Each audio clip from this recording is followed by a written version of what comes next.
All right. So we're going to go over turning around RBOs. Let me make sure this is recording because Joanna asked. Okay, so we're recording. All right. Moving on. So what is RBO? An RBO is a reflex response, a brush off, or an objection. All right. So fact, when somebody is not interested in our product, they're not interested in our product. It's not us. It's not personal, even though a lot of times it feels like it is. And it's supposed to feel like it is because it is a form of rejection. So the fact that you feel that is normal. If you didn't feel that, you'd probably be a psychopath. And I know you guys are not. So rejection is real. It triggers a fight or flight response. So you get the same sort of psychological and neurochemical response to seeing maybe a spider for me, or maybe like a snake for others. You have that same response when you go through rejection or you feel like you're being rejected. So it's very serious. And how do you overcome that when you're in a position or you're talking to somebody about our products or our opportunities? So reflex response. When is the last time, or have you ever gone into a store and you were looking for something and a salesperson came up to you and they were like, "Can I help you?" And you said, "No, I'm just looking." Can I get like a thumbs up?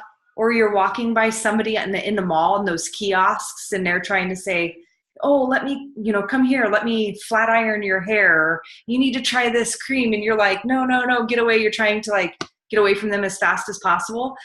As consumers, we're conditioned by the amount of sales that are coming at us in every way you can imagine, whether it's, being added to a MLM group on Facebook that you didn't ask to be added to, or, you're just simply trying to run into the grocery store to buy coffee creamer. We've conditioned ourselves to assume somebody's trying to upsell you or sell you, and you say you're not interested, even if you have no idea where you're going to find the thing that you're looking for, and you could actually use their assistance. That's not your knee-jerk reaction, is to accept help. Your reaction is to say, "Oh, no, thank you. I'm just looking," or "I'm good." So it's a habit and it's a conditioned response for us, for most consumers.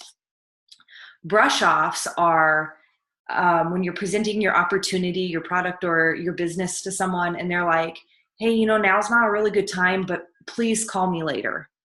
Or, "I'll get back," or, "If you could get back to me at another time, follow up with me next week, send me some information on it. I can't really talk right now, but send me some information." That's like the polite way of saying that they're not interested. And the reason they don't want to just say, "Hey, I'm not interested," is because there is a history of people, when they are honest and say, "I just really don't think this product is for me." There's a lot of salespeople out there that have attacked them for it or was disrespectful to their opinion. And so they don't want that confrontation from the salesperson. So they're trying to let you down in a non-confrontational type of way. They're trying to do you a favor and themselves a favor by doing that. And most distributors that I know would say, "Oh yeah, no problem. I'll call you later." And they think that they're actually interested in the product or opportunity you're sharing. But the reality is they're not. So by identifying that up front, you're saving yourself some trouble in the long run. And objections. So we hear this all the time. I can go to Starbucks and buy 3 coffees a day, but I simply cannot afford to flood my body with 45 fruits and vegetables. I can't do business with you because my career has me so busy, or I can't take on any new changes right now in my health and fitness routine. Or, "I would love to support you, but I take Shakeology," or "It works and it works for me," or, we hear them all the time. So out of the 3, somebody coming to you with an actual objection is the easiest RBO to overcome. And we'll go over those. So the most frequent ones that I've heard in this business is, I'm not interested. I don't have the money. I'm just too busy. Please send me information. I'm really overwhelmed right now. It's not a good time. I'm just looking. Not really interested, but I'm just looking. I've been on whatever other product for this many years and it works for us, or just we're happy with what we're doing now. We're healthy, we're happy. So how do you turn them around? For us, the best way to do it is identify the most frequent ones we're hearing. And I think the most frequent one I hear is, it's too much, or I'm on this other product. You know, there's quite a few of them. I'm sure we could get together and create a big list. But there's actually a 3-step turnaround process that I think is very beneficial to learn. So you want to develop a repeatable practice script that addresses each individual RBO. And what this does for you is it frees your mind by having something that you can instantly say. It frees your mind and allows you to gain control back of the conversation. You don't have to worry about what you're going to say, because these are things that come up frequently in our conversations with future prospects. So if you practice them and you're consistent with using them, then it's going to immediately come to the tip of your tongue, just like muscle memory. And an example, look at our Freedom Revolution. Scripts are the best way to go. When's the last time you were watching on like the news, or maybe a politician or something, and their little monitor goes out and all of a sudden they're fumbling around and they're using filler words like and completely not the person you normally see on a daily basis when they have a script. So it makes you more professional. It gives you more confidence, and it allows you to really assist them by overcoming whatever RBO they're throwing at you. So the framework of the turnaround. So fact, overcoming and defeating an argument doesn't work. This has probably been the biggest mistake that I have made since I have been in this business, is I try to change people's mind by showing them all the amazing studies and factual data that we have that supports the opposite of whatever my person's objection is. Like, they say that they're happy with their vitamins. And I'm like, no, vitamins are not good for you. They don't have studies for them. Like, this is what you should look at. This is what I think. You should think this too. Although that will sometimes work, it is not nearly as successful as, and not really worth the energy you put in it trying to change somebody's mind. And it creates animosity and frustration for the prospect, because they believe what they believe, and that's what they want to believe.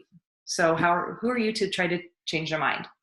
So there's 3 elements to turning it around. You have an anchor, which is also sometimes called a ledge, disrupt, and an ask. So the anchor, it buys you time to overcome the response that you feel when you perceive that you are being rejected. It gives you that little bit of time to have your logical brain turn back on and get the wheels rolling again, and take over from your emotional brain, okay? And it helps you regain control of not only your emotional self, but it helps you regain control of the conversation. Disrupt. That's when, and Jeremy is amazing at this. So that's when your prospect is giving you their objection and you agree to it. So when Jeremy and I are having a heated discussion or a disagreement about, I don't know, a color of paint, or it doesn't matter what it is, sometimes like out of the blue, he will agree with me and it just takes the wind right out of my sails. Cause I'm like, well, how do I argue with that? You just said that I'm right. So like, it completely works on me every single time. So he's a rock star at that. So when somebody says, hey, I'm on vitamins and I'm happy about it, your response is awesome. If you're happy, you shouldn't even think about changing anything. What can I say to that? Or if they're busy, I figured you would be. All right. They know I'm a busy person. Like, you can't argue with them. There's nothing to say there. Just send me some info. Well, tell me specifically what you're looking for. If they have not given you the time to even explain what you're reaching out to them about, they're going to have to give you the time so you can send them the information that they just requested. I'm not interested. That makes sense. Most people aren't. And this is obviously not where the conversation ends. But the one thing you want to avoid is ever saying, I understand, because that does not show empathy towards your prospect. It's almost even condescending to them.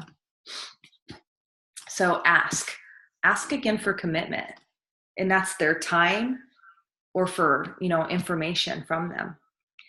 It must be directly after addressing whatever reflex, objection, or brush off that they've presented. And most likely when you do your ask, you're going to encounter another RBO, but this one is going to be a little bit closer to the real truth. All right, to bring all of this full circle, if somebody comes to you or you contact somebody and they're like, look, I'm busy, I don't have time to watch your 3-minute video. That's exactly why I called, or that's exactly why I messaged you. That's the anchor or the ledge, because it gives you that little bit to hold on to get your brain thinking right. And these are great for in-person conversations. You have a little more time to process when you're not in an in-person conversation or on the phone through messaging. These still will work the same way. So the disrupt, I figured you would be, and I wanted to find a time that is more convenient to you. Ask, how about we get together next Wednesday at 2 p.m. instead? You want to assume that they're going to say yes, because if somebody comes to you and be like, well, do you think maybe we could meet? That doesn't inspire confidence. You want to be confident in the way you're communicating to people. Even if you have to fake it, you want to assume that it's going to be a positive result. I'm not interested. You know what? That's what a lot of my current customers said the first time I talked to them. Most people say they're not interested before they see how much this can impact them. I don't know if this would be a good fit for you and your family, but it doesn't make sense for us, doesn't it make sense for us to at least get together for a short meeting and find out? How about Tuesday at 2 p.m.? You're getting the ask in there. Then we're really happy with our current health. That's fantastic. If you're happy, you should never think about changing. All I want to do is get to know you a little bit better. And even if it doesn't make sense to use our products at the moment, I can at least give you information and some free resources. Healthy Living Revolution. How about we meet online through Zoom Tuesday at 2 p.m.? You're asking again for that commitment. So another thing that Christy has taught me, and God, it was somewhere I just recently, it's also in your Freedom Revolution script, is if you don't have a script to overcome whatever RBO they're presenting to you, use the feel, felt, found. Oh, I'm so happy that you and your family are healthy. I know how you feel. I felt the same way. I thought I was extremely healthy myself. But what I found is once I started flooding my body with 45 fruits and vegetables, my inflammation decreased. I was able to get up and moving around. I was even starting to go back to the gym with a personal trainer, and I wasn't being challenged. So I asked her to step it up, So there's several tools here that you can use to overcome any sort of objection. But the best way is to start making note of the objections that you're receiving and start putting together a script of how to respond to those objections or reflex responses or brush offs. The hardest part is identifying a brush off for a brush off. All right. If you are, a little passive aggressive, you will think, oh, great, they want me to call you next week. And some of the people, maybe they do really want you to call next week, but a lot of times it's just them trying to be polite and let you down easy. And if you want to hear more about this, if you read the Fanatical Prospecting book, all of chapter 16 in the actual book and it's 18 in the Audible covers RBOs 100%. And that's where a lot of this came from. So, and there's a discussion for it also at salesgravy.com.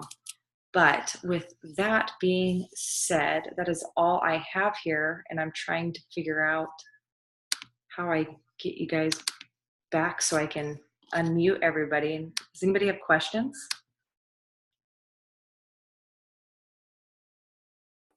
No, but when